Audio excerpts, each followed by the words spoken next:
ఇందిరమ్మ ఇండ్ల కోసం పరిశీలన 90% పూర్తయిందట. ఈ ఇందిరమ్మ ఇళ్లకు సంబంధించి ప్రత్యేక వెబ్సైట్ను, ఫిర్యాదుల కోసం వెబ్సైట్ను మంత్రి పొంగులేటి ప్రారంభించిండు. ఈ ఇందిరమ్మ ఇండ్ల దరఖాస్తులు కమిటీలు వేసిర్రు. కమిటీలో ఎవరిని పెట్టాలి? ఆ గ్రామస్థాయి అధికారిని పెట్టాలి. గ్రామంలో ఉండేటువంటి మేధావి వర్గాన్ని, ఒక టీచర్నో లేకపోతే ఒక మంచిగా ఆలోచించే ఒక నాయకున్నో లేకపోతే ఒక వాళ్ళనో పెట్టాలి. రాష్ట్రం మొత్తం మీరు తీసుకోండి, అంత కాంగ్రెస్ పార్టీలో జెండా పట్టుకొని తిరగటోళ్ళనే ఇందిరమ్మ కమిటీలో, గ్రామ కమిటీలో పెట్టిరు.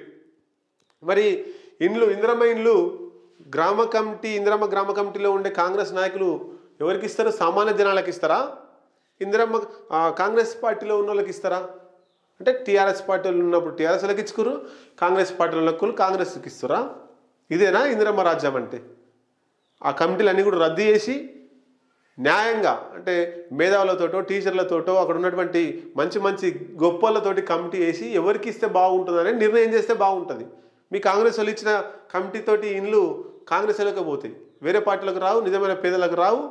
ఏమున్నా టీఆర్ఎస్ వాళ్ళు ఎట్లా దొబ్బి తిన్నారో మీరు కూడా దొబ్బి తినడానికే అవకాశం ఉంటుంది. కాబట్టి తక్షణమే ఇందిరమ్మ కమిటీలని రద్దు చేసి అక్కడ మేధావి వర్గాన్ని కమిటీలోకి తీసుకోవాలి. లేకపోతే మళ్ళీ బీఆర్ఎస్ పార్టీ ఎట్లయితే బదనామైందో కాంగ్రెస్ పార్టీ కూడా అట్లాగే బదనామయ్యేటువంటి అవకాశం ఉంటుంది.